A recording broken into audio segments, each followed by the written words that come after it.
This week in the field, when you get to location and your plans change.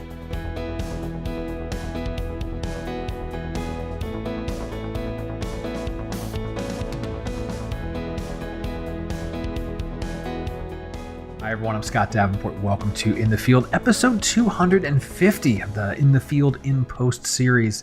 That number kind of creeped up on me. I didn't realize it until a couple of minutes ago when I had to put a number on this episode I sat down to record. So if this is your first time checking me out, thanks for joining me. And if you've been a long-time viewer, thanks so much for sticking with me through 250 videos. It seems hard to believe.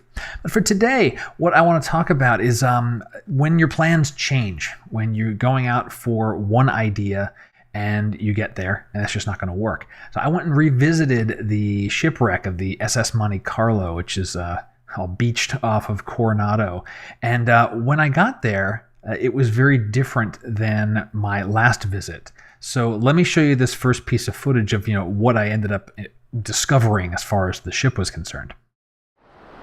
It's still dark out, but I've come back to the Coronado Shipwreck, and it's really different, even just 6 weeks. This is the stern of the boat. The tide's much lower, but I'm bummed because the bow, which was here, is now just covered in sand.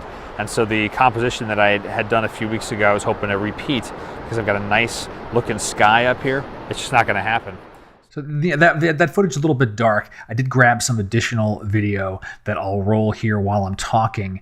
You can see that there wasn't a lot of the ship visible. The entire bow of the boat was covered in sand again, completely obscured from view. In fact, where I'd set up my tripod was the front of the ship. I was fundamentally standing on top of it. I would have never known if I hadn't been there a few weeks ago. And even the stern, the chambers and all the details that might have been in there, they were all covered and filled in with sand. So there was really just a handful of hunks of concrete that were sticking out. This boat was actually made of concrete, which is in and of itself a different story.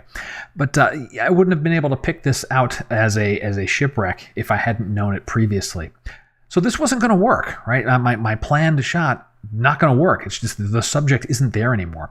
So I had to start looking around for something else to photograph. Here's some footage of the other stuff that I found. Well, the ship is not working out for me, but there are some great reflections in the sand. So I'm framing up on some of these little townhome / vacation homes along the beach here. Those are looking nice. The sky has not lit up yet, but it's still another 20-25 minutes before sunrise, and there's some good potential in those clouds. So the low tide was great because Coronado Beach is a pretty deep beach. There's a lot of sand and a lot of it was exposed.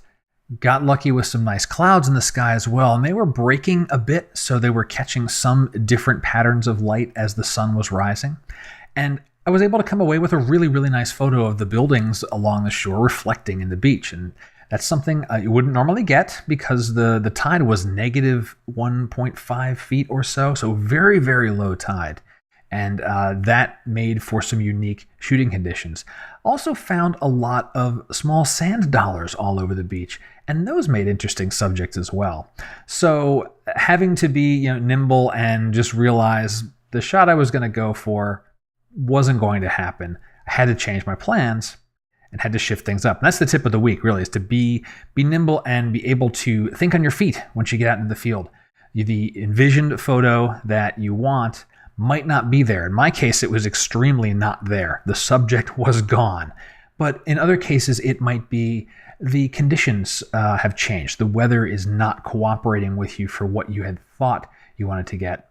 Well, look around. There's really always something to shoot. You just need to look for it.